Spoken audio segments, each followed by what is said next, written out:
If you are an accountancy company and looking to grow in 2026, but you're uncertain what digital marketing strategies that you should be doing, should you be trying to team up with an SEO agency that works with accountants or a PPC agency that works with accountants?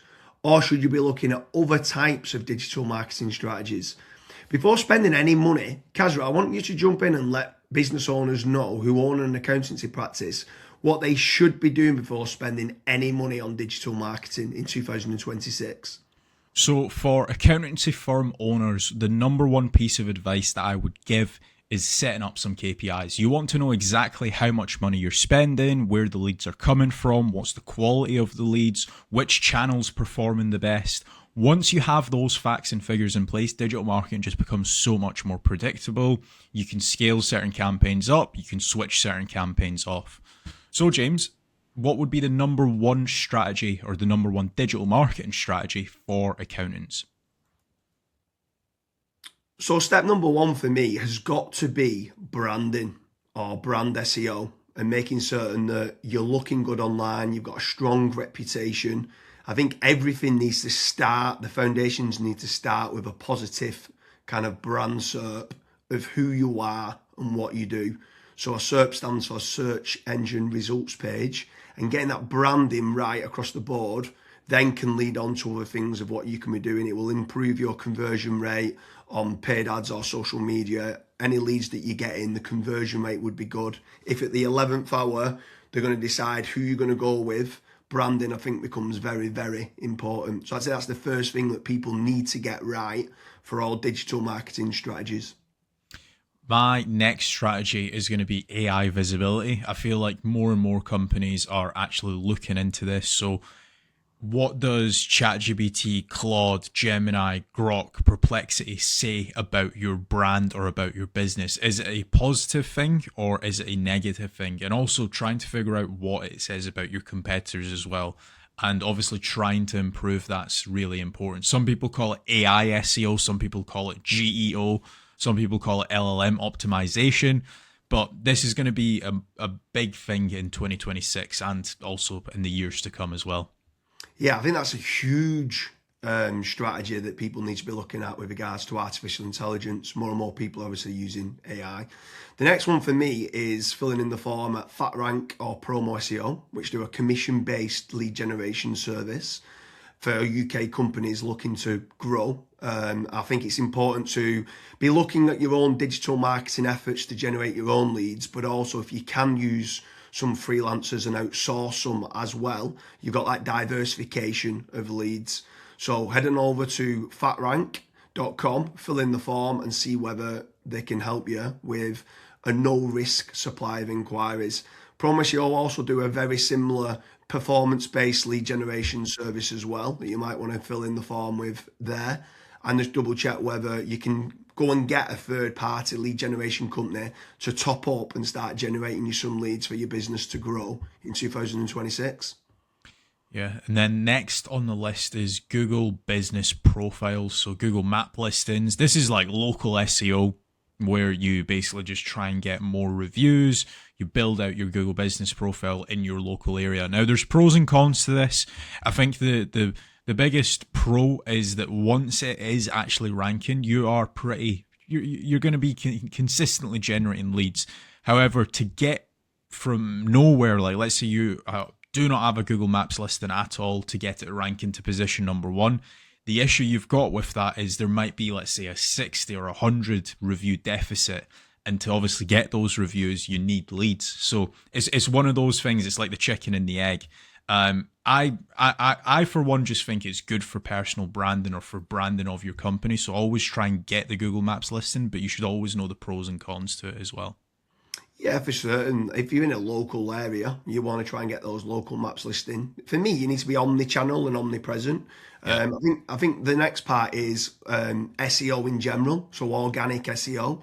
Can you be building up your website to try and get your website ranking better? If you are in local area, you might want to do your service with the area of where you cover. So like plumbing in Manchester, create a page for that. Hopefully then share that on the Google Business Profile of what you mentioned. but trying to get organic rankings, the amount of search volume that people are out there searching for different services of what you do, or it could be some blog posts that you could be doing as well. There's different strategies on there that you can be doing, but ideally you want good quality content, build up topical authority, and try and get some third-party backlinks to power up the site to get those organic SEO rankings. I think that's another big part that you need to be doing as part of your digital marketing strategies in 2026. Yeah, and then the next one, which kind of ties back to what you were saying before, James, is obviously organic social media. Now, organic social media, I think it's more of a numbers game. So try to create good content that your audience would actually view. Like I see this time and time again where I look at brands and they've just published maybe 4 or 5 posts on their Instagram profile and they've not been active for 3 years, right? That's not going to drive you sales. But if you can do how-tos, if you can do guides, maybe you can do before and afters, right? If you can do content like that, that way people will see you on socials and they will actually click to actually figure out more about you, fill in the contact form. The caveat to organic social media, yes, it's free to do. It's not like PPC, for example, but it is very much a numbers game. So you want to be consistently uploading, maybe not every day, but at least 3 or 4 times a week. Yeah, for sure. On the subject of social media, paid social ads as well is massive. I'm a massive advocate of the kind of the dollar a day strategy of what people talk about. So if you are going to be taking the time to be posting every day, like you mentioned there, for organic social media, just spending a few pounds on those posts and boosting it. So getting case studies, any awards that you've won as well for reputation, and starting boosting that. You can also be running retargeting ads. So if anyone's clicked through to your website, you can be running retargeting, which is paid social as well. Different places like Meta, so whether that's Facebook and Instagram, you've got Twitter, you've got YouTube, you can be running Pinterest, you can even run in places like Reddit as well, for paid ads. And I think paid social media is still an untapped market for digital marketing strategies. Yeah. The next one is it's probably a love-hate relationship. It's PPC, right? Google AdWords or doing it on Bing, wherever. That's basically the sponsored results. So if you search for a service, it's above local SEO. Now, I have spoken, and both myself and James, we've both spoken to so many business owners that are either they've spent 10, 15, 20,000 pound on it, and they've not had a single result, or they might have had a few leads and it's just not been of quality. Or you've got other guys that have spent hundreds of thousands on it and they're like, it's the best thing that's ever happened to my business. Now, the reason why people are either they absolutely love it or they absolutely hate it is probably down to how it's been set up. Like there's so many different nuances to PPC. Like for example, having a really proactive negative keyword list, making certain that you have a set of banned IPs. Like, for example, your competitors could be clicking on your ads, and that's deemed as what's called click fraud. Making certain that you've got a high converting landing page, making certain that you KPI your sales team. So when a PPC lead comes in, that is one of the first priorities that they actually take when it comes to contacting the lead. There's all of these different nuances, and if you're not on the ball with PPC, it's probably not going to work for your business. However, if you've got a really good, well-refined sales team, you've got a really good landing page, you've got a well-kept, up-to-date negative keyword list, you are using click fraud software, at that point, it will actually probably perform well for you. But again, just know the pros and cons to PPC. Yeah, for sure. There's certainly pros and cons. There's benefits of using it to get instant leads. But like you said, the amount of people that we speak to that have burnt a lot of budget and not had the inquiries and stuff that's come through as part of the digital marketing is pretty scary. While we're on the subject of paid, obviously we spoke about paid social ads, and now you've spoke there about PPC with Google or Bing. I'm going to throw in the mix paid ads on AI platforms. It's not fully rolled out as we're doing this video, but I know that ChatGPT are looking to try and roll out ChatGPT ads. Claude, Perplexity, other kind of LLMs might start rolling it out in 2026.